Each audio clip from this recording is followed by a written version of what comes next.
بسم اللہ الرحمن الرحیم. ناظرین کرام السلام علیکم. پروگرام ہے ضابطہ حیات اور آج کا ہمارا موضوع ہے احسان.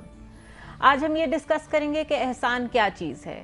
انسان کے معاملات میں، عبادات میں، ایمان میں اور معاشرت میں اس کا کیا عمل دخل ہے، اور ہم یہ بھی دیکھیں گے کہ احسان جتانے والے کو برا کیوں سمجھا گیا ہے.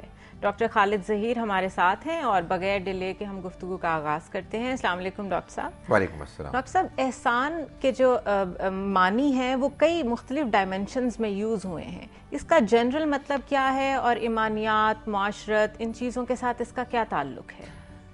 احسان در حقیقت تمام اچھے اعمال میں بہترین درجے کو کہتے ہیں. یعنی اچھا عمل آپ بس ایک ایکسیپٹیبل، قابل قبول سطح پر بھی کر سکتے ہیں، ٹھیک، اور ایک اس درجے میں بھی کر سکتے ہیں کہ جو اچھے نیکی کے عمل کرنے کا بہترین درجہ ہے. نبی اکرم صلی اللہ علیہ وسلم سے جب پوچھا گیا احسان کے بارے میں تو آپ نے فرمایا کہ ان تعبد اللہ کا انکا تراہ، کہ تم اللہ کی عبادت ایسے کرو کہ جیسے کہ تم اس کو دیکھ رہے ہو. فَإِن لَمْ تَكُنْ تَرَاهُ، اس لیے کہ اگرچہ کہ تم اس کو نہیں دیکھ سکتے، فَإِنَّهُ يَرَاكَ، وہ تو تم کو دیکھتا ہے. قرآن مجید میں اللہ تعالیٰ نے اس بات کو بار بار بیان فرمایا کہ واللہ یحب المحسنین، جی، اللہ تو پسند ہی محسنوں کو کرتا ہے. یعنی ان لوگوں کو کرتا ہے کہ جو نیکی ایسے کریں کہ جیسے کرنے کا حق ہے، جو بہترین نیکی کرنے کا جذبہ اور ظاہری رویہ عمل ہے. ایک ہے کوئی نیکی کا کام کرنا بس ذمہ داری پوری کرنے کے لیے، اور ایک نیکی کا وہ عمل ہے کہ جس میں آدمی پوری نیت کے ساتھ، پورے جذبے، پورے ارادے، خشوع و خضوع کے ساتھ قربانی دیتا ہوا اعلیٰ ترین شکل میں کرے. تو اللہ تعالیٰ نے یہ بتایا کہ یہی بہترین نیکی ہے. ظاہر ہے کہ جب آپ لوگوں کے ساتھ معاملات کرتے ہیں تو اس میں بھی اس نیکی کا رویہ جو ہے وہ اپنی پوری آب و تاب کے ساتھ سامنے آ سکتا ہے. ایک طریقہ یہ ہے کہ آپ لوگوں کے ساتھ معاملہ عدل اور انصاف کے ساتھ کریں، ٹھیک، اور ایک یہ ہے کہ آپ ان کے اوپر احسان کریں. یہ احسان لوگوں کے ساتھ معاملے میں کیا ہے کہ جو کچھ ان کا حق آپ کی طرف بنتا ہے آپ اس سے بھی زیادہ دیں. صحیح. یہ ہے احسان. یہ اصل میں انصاف سے ایک درجہ بڑھ کر ہے. یعنی اس میں آپ کا پورا اندر کا جو ایک انسان ہے وہ اس میں انوالو ہوتا ہے. آپ نے نیکی صرف اس لیے نہیں کی کہ اللہ تعالیٰ خوش ہوں گے، آپ نے اس کو اپنے اوپر فرض سمجھا ہے، اپنے خشوع و خضوع کے ساتھ اس کو ادا کیا ہے. تو کیا پھر درجات میں بھی فرق پڑ جاتا ہے؟ یقیناً نیکی کے درجات بھی بدل جاتے ہیں. اسی لیے تو آپ یہ دیکھیے نا کہ قرآن مجید میں بھی یہ بات بیان ہوئی ہے، اور نبی اکرم صلی اللہ علیہ وسلم کا وہ ارشاد کہ جو خاص رمضان مبارک کے مہینے اور روزے سے متعلق ہے کہ اللہ تعالیٰ کے ہاں نیکی کے درجات 10 گنا سے لے کے 700 گنا تک ہیں. یعنی ایک نیکی وہ ہے کہ جس پر اللہ تعالیٰ اپنی فضل و کرم سے نیکی کی اصل قدر و قیمت سے 10 گنا زیادہ اس کو اجر دیں گے، اور ایک نیکی وہ بھی ہے کہ جس کا اجر اللہ تعالیٰ 700 گنا زیادہ دیں گے. تو معلوم یہ ہوا کہ اس میں درجات تو ہیں. وہ درجات کیوں ہیں؟ اس لیے کہ انسان کا جذبہ، انسان کی قربانی، انسان کا اہتمام، اللہ کو راضی کرنے کا شوق، ظاہر ہے اس میں بڑا فرق ہے. اور بات میں مکمل کر لوں، حضور نے فرمایا کہ اللہ تعالیٰ یہ فرماتا ہے کہ لیکن روزہ بندہ صرف میرے لیے رکھتا ہے، اور میں خود اس کو جزا دوں گا، اس کا اجر دوں گا. ان پیمانوں سے ہٹ کر روزے کا انسان کو اجر ملے گا. جی ڈاکٹر صاحب. ناظرین، یہاں پر ہم لیں گے ایک مختصر سا وقفہ، ہمارے ساتھ رہیے گا.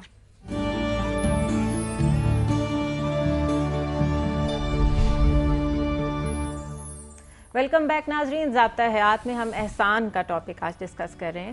ڈاکٹر صاحب، ابھی آپ نے بات کی کہ جب تم عبادت کرو تو یوں سمجھو کہ اللہ تعالیٰ کی ذات تمہیں دیکھ رہی ہے اور تم بھی اسے دیکھ سکتے ہو. یہ جو ہمارے دیکھنے کا تصور ہے اللہ تعالیٰ کی ذات کا، یہ کچھ مشکل نہیں ہے؟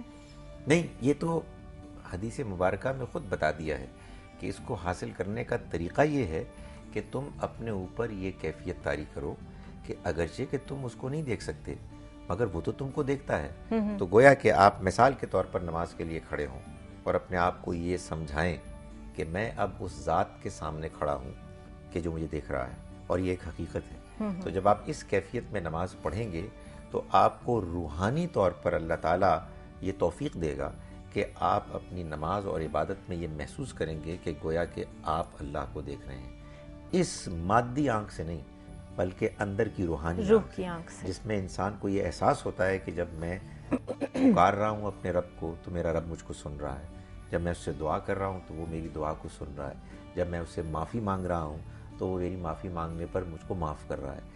یہ احساس انسان کے اندر اس کو گویا کہ اس مقام تک پہنچا دیتا ہے کہ جو احسان کا مقام ہے، جس میں اصل میں وہ یہ محسوس کرتا ہے کہ میں اپنے رب کو دیکھ رہا ہوں، جہاں پر وہ عبادت کو بہترین اعلیٰ انداز میں ترین شکل پرفارم یہی ہے، کرتا ہے۔ اعلیٰ ترین شکل یہی ہے۔ اچھا ڈاکٹر صاحب، احسان کو جتانے کو بہت برا سمجھا گیا ہے، جبکہ یہ ایک فطری عمل ہے کہ آپ نے کسی کے ساتھ اچھائی کی، آپ نے کسی پہ احسان کیا، اور کچھ عرصے بعد وہ آپ کے ساتھ کچھ برا کرے تو 2 منٹ کے لیے دل تو کرتا ہے کہ آپ اسے یاد کریں کہ بھئی میں نے تمہارے ساتھ یہ اچھائی کی تھی اور تم میرے ساتھ یہ کر رہے ہو، تو یہ اس کو آپ کس طرح دیکھتے ہیں؟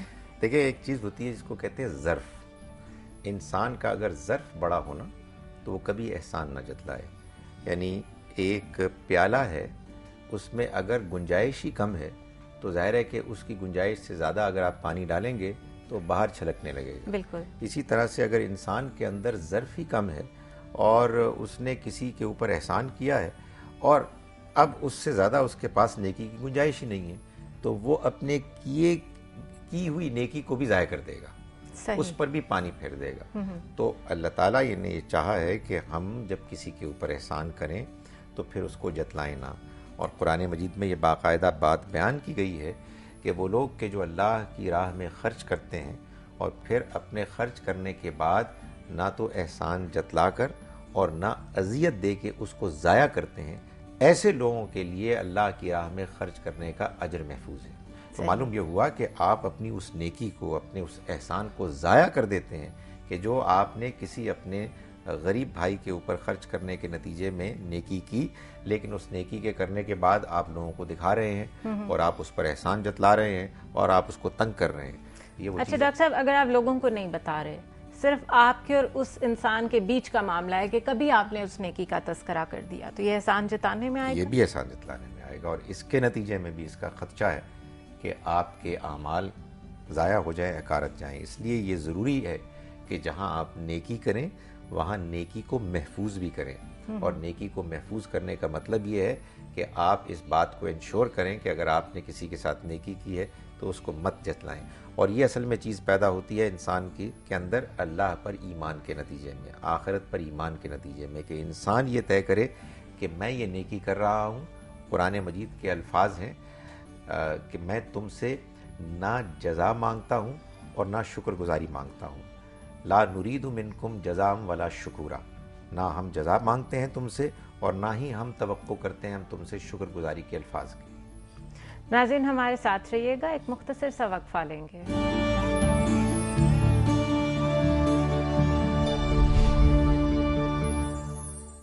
ضابطۂ حیات میں ایک دفعہ پھر خوش آمدید ناظرین۔ ڈاکٹر صاحب، بہت ساری روایتیں ہمارے ہاں بڑوں کے کہے ہوئے باتیں مشہور ہو جاتی ہیں۔ کہا جاتا ہے کہ جس سے نیکی کرو اس کے شر سے بچو۔ دوسری طرف یہ بھی سننے میں آتا ہے کہ اگر تم کسی کے شر سے بچنا چاہتے ہو تو اس پہ احسان کرو۔ ان میں سے کون سی بات ٹھیک ہے؟ نہیں، دوسری ہی بات ٹھیک معلوم ہوتی ہے، اور یہی بات ہے کہ جو تحقیق میں معلوم ہوتا ہے کہ نبی صلی اللہ علیہ وسلم کا ارشاد ہے، اس کی وجہ یہ ہے کہ پہلی بات اس لیے بھی ٹھیک نہیں ہے کہ بالعموم آپ یہ دیکھیں گے کہ ایک انسان جب اس کے اوپر احسان کیا جاتا ہے تو انسانی فطرت ہے کہ وہ احسان کے بوجھ تلے دب جاتا ہے۔ صحیح۔ تو احسان فراموشی کو آپ کہاں پلیس کریں گے؟ اسی لیے احسان فراموشی کو بہت بڑا جرم قرار دیا گیا ہے۔ بڑا ہی لعین اور بڑا ہی بد نصیب ہے وہ انسان کہ جس پر کسی نے احسان کیا ہو اور وہ اس احسان کو بھول جائے۔ ڈاکٹر صاحب، آج کل کے دور میں جہاں پہ مادیت پسندی بہت زیادہ بڑھ گئی ہے، لوگ ایک دوسرے پہ احسان ایک دوسرے کو ابلائج کرنے کے لیے بھی کرتے ہیں کہ کوئی وقت پڑے گا تو کسی سے کام لے سکیں گے، کوئی نیکی یاد رکھے گا اگلا۔ کیا ان معاملات میں جب آپ اس وجہ سے کسی کو ابلائج کر رہے ہیں کہ اس سے کل کل کو فائدہ لینا ہے، وہ نیکی میں احسان میں آئے گا؟ دیکھیں، نیکی کے لیے یہ ضروری ہے کہ انسان کرے اپنے اندر کے اس نیکی کے احساس کی وجہ سے کہ جو اللہ نے اس کو دی ہے، اس اللہ کو راضی کرنے کے لیے کہ جو اس کا بنانے والا اس نیکی کے جذبے کو دینے والا ہے، اور اس اللہ کے وعدے کے مطابق آخرت کے اجر کو حاصل کرنے کی غرض سے۔ دنیا کا غرض اگر انسان کے کسی ظاہری نیکی کے عمل میں شامل ہوگا تو پھر وہ اللہ کے ہاں اللہ کی میزان میں نیکی نہیں لکھی جائے گی۔ صحیح، وہ ایک دنیاوی معاملہ ہوگا، کاروبار ہے جو آپ نے اپنے مقصد کے لیے کیا. آپ نے یہ توقع کی کہ میں نے آج اس کے ساتھ کوئی اچھائی کی ہے، کل وہ میرے ساتھ کرے گا، تو ظاہر ہے کہ پھر یہ اب اللہ کے ہاں وہ نیکی نہیں بنے گی کہ جس کے نتیجے میں اس کے ہاں اس بندے کے لیے اجر محفوظ ہے. اچھا ڈاکٹر صاحب، بہترین احسان کیا ہے؟ نبی کریم صلی اللہ علیہ وسلم کی زندگی سے اگر لیں، قرآن پاک میں بیان ہوا ہو، تو بہترین احسان کیا ہے؟ لیکن بات یہ ہے کہ آپ کسی بندے کو اگر کوئی حق بات بتاتے ہیں، اگر آپ اس کی رہنمائی کرتے ہیں، اگر آپ اس کی غلطی پر اس کو ٹوکتے ہیں، تو یہ انسان کی طرف سے دوسرے کے لیے ایک بڑا عمدہ احسان ہے. ظاہر ہے کہ احسان کے مختلف امکانات بھی پیدا ہوتے ہیں. اس دنیا میں اللہ تعالیٰ نے کسی انسان کو بھی خود کفیل نہیں بنایا ہے. کچھ میری ضروریات ہیں کہ جن کو آپ پورا کر سکتی ہیں، یہ ممکن ہے کہ کچھ ایسی چیزیں آپ کے اندر ہیں کہ جن کو کہ میں اپنے وسائل سے دور کر سکتا ہوں. تو یہ اللہ تعالیٰ نے دنیا کو ایسے ہی بنایا ہے کہ کچھ معاملات میں انسان محتاج ہے اور کچھ دوسرے ہیں کہ جو محتاج الیہ ہیں، اور ہم سے یہ توقع کی گئی ہے کہ ہم اس احسان کو بانٹیں. آپ کے پاس علم ہے تو آپ کو اس علم کو بانٹنا چاہیے. آپ کے پاس اگر اللہ کی طرف سے پیسہ سرمایہ ہے تو آپ کو وہ دینا چاہیے. اور ظاہر ہے کہ سب سے بڑی چیز یہ ہے کہ اگر اللہ نے آپ کو اچھا اخلاق دیا ہے، اگر اللہ نے آپ کو دوسروں کے ساتھ اچھے انداز میں پیش آنے کی توفیق دی ہے، تو یہ ایک ایسا احسان ہے کہ جو آپ بغیر کسی تکلیف کے ہر وقت بانٹ سکتے ہیں. اور اس کو خاص طور پر نبی صلی اللہ علیہ وسلم نے اپنی زندگی میں اس کا مظاہرہ کر کے ہمارے لیے ایک بہترین نمونہ پیش کیا. بہت شکریہ ڈاکٹر خالد ظہیر. تو ناظرین، پتہ یہ چلتا ہے کہ آپ ایک نیکی جس نیت سے کرتے ہیں وہ اسی میزان میں اسی درجے پہ رکھی جائے گی. آپ نے دل سے نیکی کی ہے، صرف اللہ کو راضی کرنے کے لیے کی ہے، احسان اس لیے کیا ہے کہ آپ کا رب آپ سے راضی ہو جائے، اس کا اجر کچھ اور ہے. آپ نے وہ نیکی اور احسان اس لیے کیا ہے کہ دنیا دیکھے، اس کا تو کوئی اجر ہی نہیں. یا آپ نے وہ نیکی اور احسان اس لیے کیا ہے کہ کل کلاں کو آپ اس کو یاد کرا کے دوسرے سے کوئی اور فائدہ لیں گے، تو آپ نے احسان نہیں کیا. تو جس رب العزت کو ہم دن رات انصاف کے لیے پکارتے ہیں، اس کے لیے یہ مثال کافی ہے کہ اس نے احسان کا جو پیمانہ ہے اس میں ہر انسان کے لیے ڈیفرنٹ لیولز رکھے ہیں، اور اس کو اس کے مطابق ہی اجر دیا جائے گا. کوشش کریں احسان کرنے والے بنیں، احسان جتلانے والے نہیں. مجھے اجازت دیجیے. اللہ حافظ.